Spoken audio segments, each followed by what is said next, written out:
Hello, everyone. Thank you so much for joining me, Justin Estrada, as we commence the first ever My Digital Secrets tutorial series.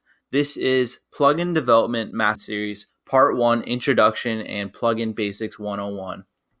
I'm going to be reading off of my blog post on mydigitalsauce.com/blog. I'm going to be reading this off, and you can go find it there in case you need to in any part of this tutorial series. If you need to see written instructions on how to do something, just go to mydigitalsauce.com/blog. So without further ado, let's get this started.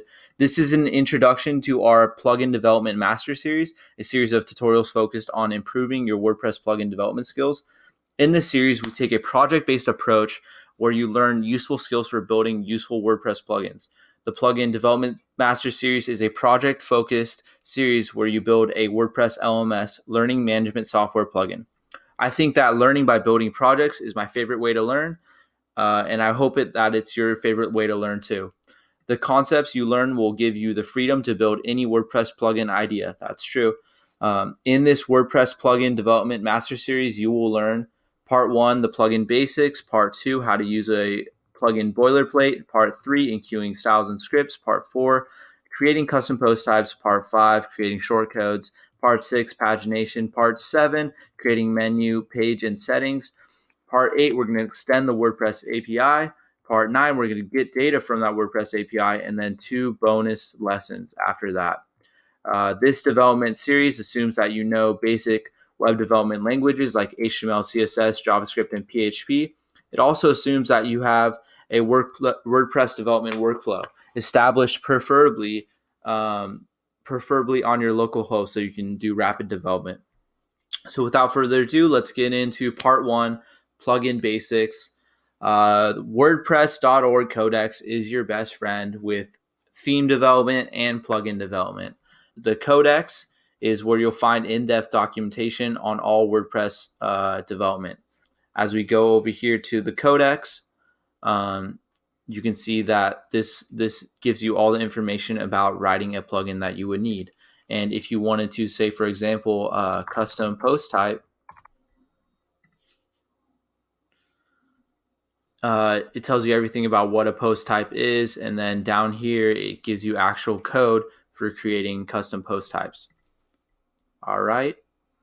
So what is a WordPress plugin? A WordPress plugin allows you to easily modify, customize, enhance a WordPress site. Instead of changing the core programming code of WordPress, you can add functionality with WordPress plugins.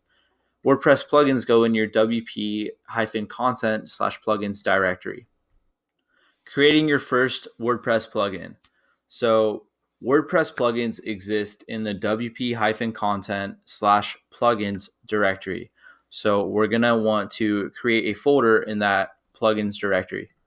So you can see here that on my local host, I have a Linux Apache PHP, HTTC docs, and then my WordPress installation, and then the WP content, and then plugins. So that's where you put a plugin. So let me trash that so we can start from the beginning. Okay. New folder, my first plugin. And then I'm going to add this folder to my IDE, which my IDE is Sublime Text 3. Other popular ones might be PHP Storm. Don't use Dreamweaver. And then we're going to create our first file in there. And WordPress practice is that the plugin, the initial plugin file should be the same name as what the plugin is, as the plugin folder. So it's going to be my first plugin.php. This is called the plugin heading, and this defines the details that you see here. So plugin name is my first plugin, which actually is what you'll see here. And then the plugin URI is what, if you click on like visit plugin site, that's what the plugin URI would be. Author URI would be like this link here. So let's see this in action. So we're just going to copy this code, and then we're going to paste it into the Sublime Text. And then we're going to save it. And then I'm going to go to my local host. So now I just went to my localhost dashboard, and we're going to go under plugins. Okay, so we just went to our plugin installed plugins area within the WordPress. So you can see that it is indeed installed because we added that folder there to our plugins directory. Now, if we just click activate here, now we can see the plugin is activated. And while this plugin doesn't do anything, it's a good first start. So congratulations. If you were following along, you just made your first WordPress plugin. And so in part 2, you are going to learn how to use a plugin boilerplate for rapid development. What does that mean? What is a plugin boilerplate?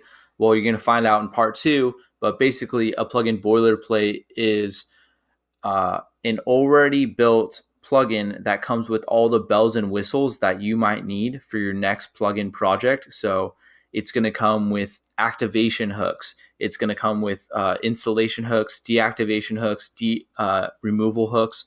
It's going to come with an object-oriented way of managing backend functionality and front-end functionality. So it's very useful. And anytime I develop a new plugin, I use a boilerplate to just get up and going for rapid development. All right, so I look forward to seeing you in part 2, and I hope that you learned a lot. Thank you.